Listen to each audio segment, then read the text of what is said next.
So dear students, in this video I will be discussing some questions of miscellaneous exercise, chapter 1, class 11th Maths NCERT. See question number 6 first. Here we are given, assume that PA equal to PB, show that A is equal to B.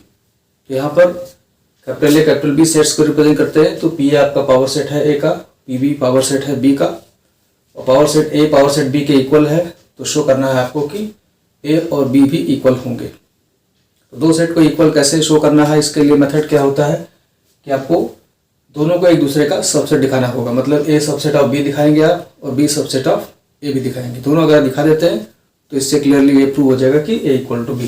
तो देखिए कैसे करते हैं। पहले आप start करिए। A subset of A, A subset of A होगा। क्यों? रीजन आप जानते हैं इसका, every set is subset of itself, subset of itself, ये रीजन हो गया। Every set is subset of itself, therefore A is subset of A। This implies A belongs to PA। क्योंकि A के सारे सबसेट PA में होते हैं और A का सबसेट A भी है, तो A भी PA में होगा clearly. This implies A belongs to PB, और PB में हो जाएगा। क्यों PB हो जाएगा? क्योंकि PA PB इक्वल है, गिवन है आपको, या रीजन दे सकते हैं आप। PA इक्वल टू PB, ये आपको गिवन है। तो अब PB में कैसे सेट होता है? PB में सारे B के सबसेट्स होते हैं, क्योंकि पावर सेट है B का, तो इसमें B के सारे सबसेट आएंगे। और A आपका PB में आ गया, इसका मतलब A सबसेट हो गया B का। This implies A subset of B। ये आपका एक स्टेटमेंट हो गया, आधा पार्ट यहाँ पे आपका कंप्लीट हो गया। यहाँ तक एक बार दोबारा देख लेते हैं कि आपने स्टार्ट किया A सबसेट ऑफ A, क्योंकि every set is subset of itself. फिर A आपका PA में हो गया, क्योंकि A में PA क्या होता है? सारे A के सबसेट्स का कलेक्शन होता है। A भी सबसेट है A का, तो A भी इसके अंदर आएगा। और फिर अगर ये PA में आ गया तो ये PA B में भी आ गया, क्योंकि PA PB इक्वल है। इक्वल सेट्स में सारे एलिमेंट सेम होते हैं, तो अगर PA में A आता है तो PB में भी A आएगा। इस तरह से PB में कैसे एलिमेंट्स होते हैं? PB में आपके B के सारे सबसेट होते हैं, इसलिए A आ रहा है PB में, इसका मतलब A सबसेट हो गया B का। अब इसी तरीके का लॉजिक आप B के लिए भी दिखाएंगे। अगेन देखिए क्या करना होगा आपको। Again B subset of B, same reason. This implies B belongs to PB, क्योंकि BB क्या है? B के सारे सबसेट्स का कलेक्शन होता है, पावर सेट ऑफ B, इसलिए B तो उसके अंदर होगा ही। और this implies B belongs to PA भी हो जाएगा, क्योंकि PA PB बराबर है। और जब PA PB बराबर है तो जो PB में है वो PA में भी होगा, इसलिए B बिलोंग्स टू PA आ गया। इसको आप अलग से लिख लेते हैं। A सबसेट ऑफ B 1 में आप शो कर चुके हैं। तो अब यहाँ पर आपको मिला कि B बिलोंग्स टू PA, और PA में आपके सारे A के सबसेट होते हैं, और PA में आपका B भी आ गया, इसका मतलब B A का सबसेट होगा। This implies B subset of A, ये आपका सेकेंड स्टेटमेंट हो गया। इस तरह से A सबसेट हो गया B का और B सबसेट हो गया A का, दोनों एक दूसरे के सबसेट हो गए। तो दोनों एक दूसरे के सबसेट हो गए तो क्लियरली दोनों एक दूसरे इक्वल हो गए। From 1 and 2 A must be equal to B।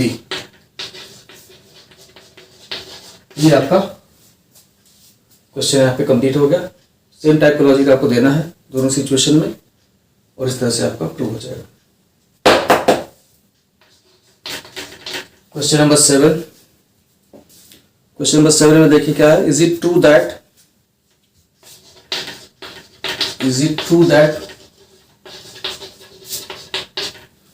for any sets A and B,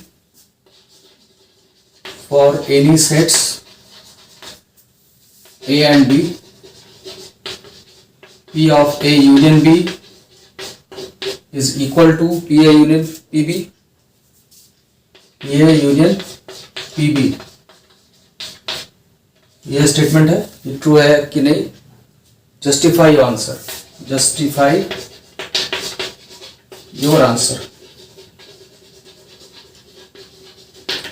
तो ये आपका क्वेश्चन है कि क्या शायद किसी भी दो सेट ए और बी के लिए ये स्टेटमेंट ट्रू होगा। यहाँ क्वेश्चन मार्क आगे रहेगा इसमें, मतलब P A union B equal है P A union P B के, मतलब ए यूनियन बी का पावर सेट इक्वल होगा ए के पावर सेट और बी के पावर सेट के यूनियन के कि नहीं, क्या हमेशा ट्रू होगा, जस्टिफाई करना है। तो पहली बात तो यह है कि ये स्टेटमेंट आपका फॉल्स होता है, सारे के लिए ट्रू नहीं होता है। Statement is false.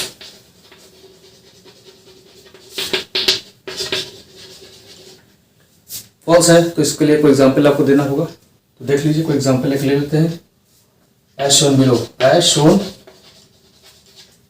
Below, A को ले लिया आपने, मान लिया 1, ए में सिर्फ एक एलिमेंट लिया 1 और बी में एक एलिमेंट लिया आपने 2, दो सेट ले लिया आपने। ए यूनियन बी भी फाइंड कर लीजिए, क्या हो जाएगा, ए यूनियन बी क्या हो गया 1, 2। अब इन सेट्स के लिए ए बी और ए यूनियन बी के हिसाब से इस स्टेटमेंट को हम लोग यहाँ पे चेक करेंगे कि ये फॉल्स आएगा, मतलब दोनों इक्वल नहीं आएगा। तो देखिए सबका अलग अलग पावर सेट फाइंड कर लेते हैं। पी ए फाइंड करिए, पी ए फाइंड करेंगे तो क्या आएगा, केवल दो सबसेट होंगे, एक तो 5 होगा और एक ये सेट हो जाएगा।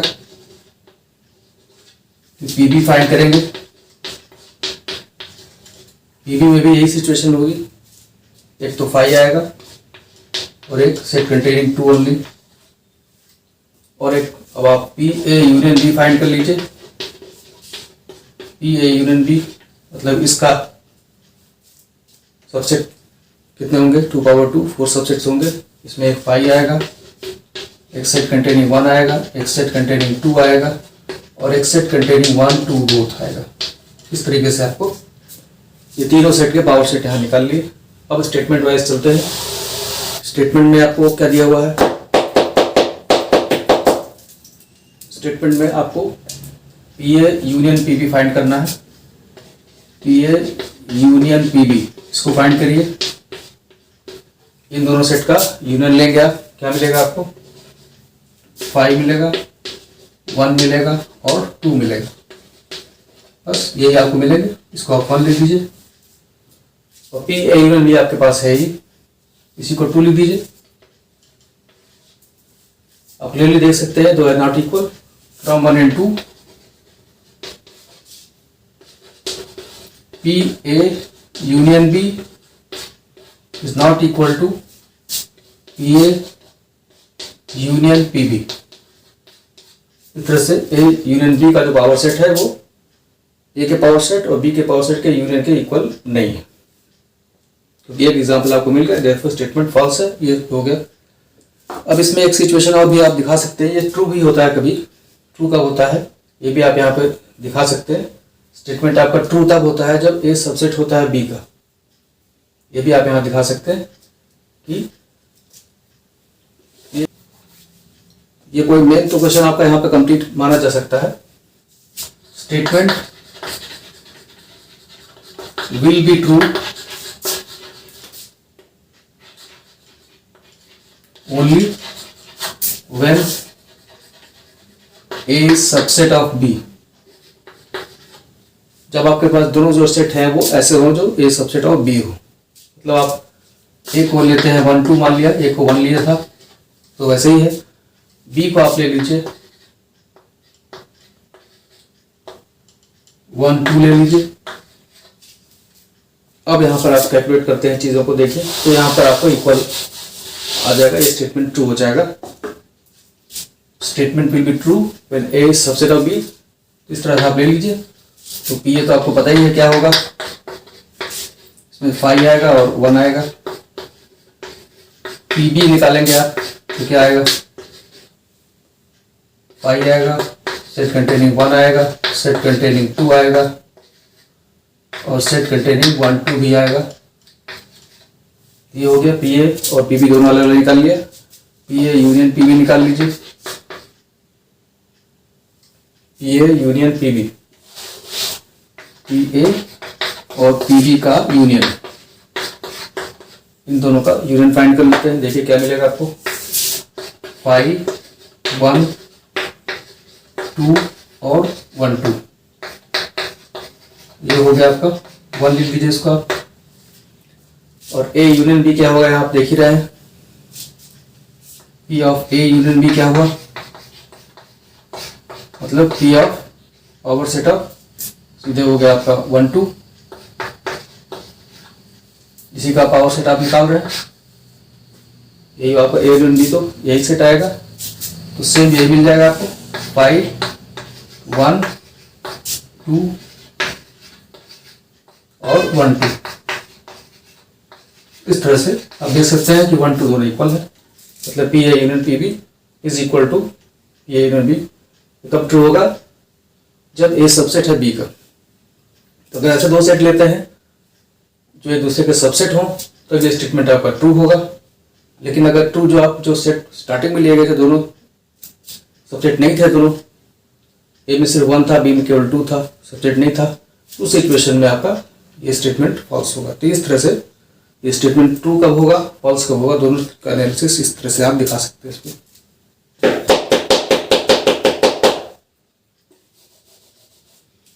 अब देखिए एक और क्वेश्चन देखते हैं, क्वेश्चन नंबर 8। क्वेश्चन नंबर 8 में क्या करना है आपको, देखिए question 8, show that for any sets A and B,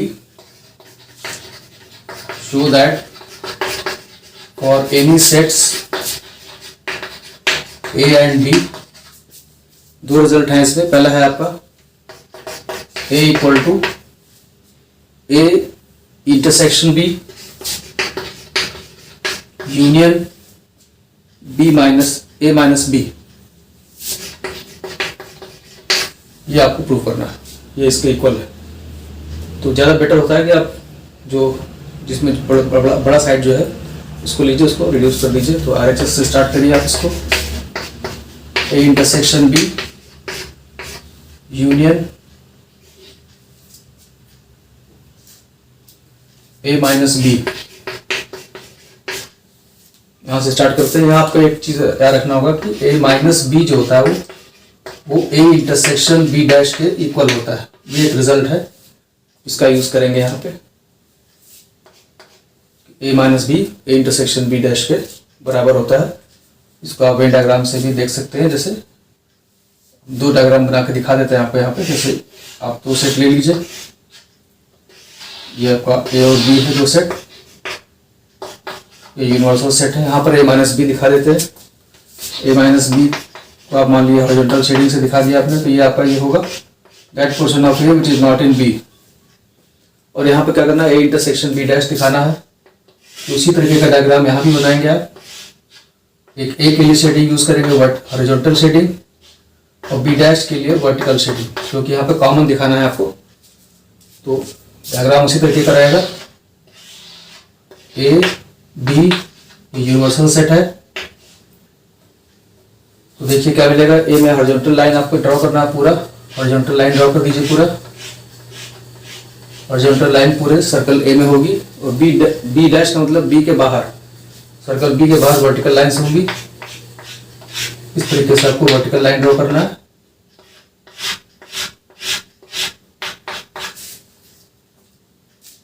अब आप यहाँ पे कॉमन लेना है चूंकि आपको, तो कॉमन का मतलब यहाँ पे क्या हो जाएगा आपका, इस पे यहाँ लिख देते हैं A minus B equal to A intersection B dash. तो ए इंटरसेक्शन बी डैश क्या होगा, implies check shaded region, this check shaded region, ये जो चेक शेडिंग है अब आप देख सकते हैं कि चेक शेडिंग उसी रीजन में आ रही है जो यहाँ पे आ रही है। यहाँ पे ये वाला रीजन कॉमन छोड़ करके जो सर्कल का पार्ट है एक सर्कल का, उसी में यहाँ पे चेक रीजन बन रहा है। इस तरह से आप वेन डायग्राम से इसको क्लियरली देख सकते हैं। और याद रखिए इसको कि ए माइनस बी को आप हमेशा ए इंटरसेक्शन बी डैश लिख सकते हैं। ये तो एक एक्सप्लेनेशन हो गया कैसे आप इसको दिखा सकते हैं कि ए माइनस बी को दिखा दिया आपने यहाँ पे एक डायग्राम में, और जिस रीजन में ए माइनस बी का शेडिंग मिल रहा है उसी रीजन में A minus A intersection B dash का shading, A dash intersection B, A intersection B dash का मतलब चेक शेडिंग होगी यहाँ पर, जहाँ प्लस टाइप का दोनों वर्टिकल हॉरिजॉन्टल दोनों है, तो वो उसी रीजन में है। जैसे ये जो रीजन है आपका, इसको थोड़ा हाईलाइट किया जा सकता है ऐसे, ये रीजन आपका है, और यही रीजन यहाँ पे भी था जहाँ पे ये हॉरिजॉन्टल शेडिंग थी। इस तरीके से इसको आप दिखा सकते हैं, जहाँ पे ये शेडिंग है वहीं पे ये भी शेडिंग है, दे आर इक्वल। तो आगे चलते हैं, इस क्वेश्चन को कंप्लीट करते हैं। तो यहाँ पे इसका यूज करेंगे, A intersection A minus B की जगह लिख देंगे A intersection B union A intersection B dash. अब यहाँ पर आप डिस्ट्रीब्यूटिव लॉ अप्लाई कर सकते हैं। डिस्ट्रीब्यूटिव लॉ लगाएंगे तो ये हो जाएगा A intersection B union B dash, क्योंकि आप डिस्ट्रीब्यूटिव लॉ में पढ़ चुके हैं, इसको एक्सपेंड करने पे ये मिलता है। यहाँ पर लिख सकते हैं distributive law A intersection B union C, क्या हो जाएगा A intersection B union A intersection C.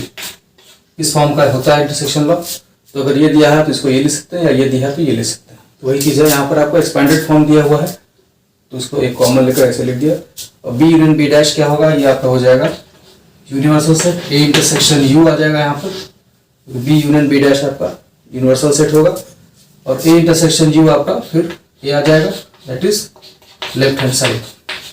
इस तरह से आपको ये फर्स्ट पार्ट में इसको प्रूव कर सकते हैं कि ए माइनस बी को पहले इंटरसेक्शन बी डैश लिख दिया, क्योंकि A minus B equal to A minus intersection B dash होता है।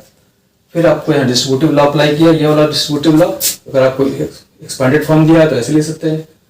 इस तरह से ए कॉमन हो गया यहाँ पर A intersection B union B dash, क्योंकि यहाँ इंटरसेक्शन दो जगह है तो इंटरसेक्शन यहाँ पर आ जाएगा आपका। बी यूनियन बी डैश को फिर यूनिवर्सल सेट लिख देंगे और ए इंटरसेक्शन यूनिवर्सल सेट, फिर आपको ए मिल जाएगा। अब देखिए इसका सेकंड पार्ट, इसका second part is A union B minus A union B minus A is equal to A union B. ये दिखाना आपको। तो यहाँ पे भी आप लेफ्ट हैंड साइड से स्टार्ट करिए, ये थोड़ा सा बड़ा साइड है तो इसको लिख सकते हैं आप ए यूनियन बी माइनस ए को लिखेंगे आप तो बी इंटरसेक्शन ए डैश लिखेंगे, जैसे ए माइनस बी को ए इंटरसेक्शन बी डैश लिखा। और जो सब्ट्रैक्ट हो रहा है उसी का कॉम्प्लीमेंट लिखना है। यहाँ पर ए सब्ट्रैक्ट हो रहा है, ए का कॉम्प्लीमेंट लिखा। अब यहाँ डिस्ट्रीब्यूटिव लॉ लगा देंगे। यहाँ यूनियन का इंटरसेक्शन पे हो रहा है, ये आपका इंटरसेक्शन का यूनियन का था, तो इसी तरीके का आपके भी होगा रूल आपका।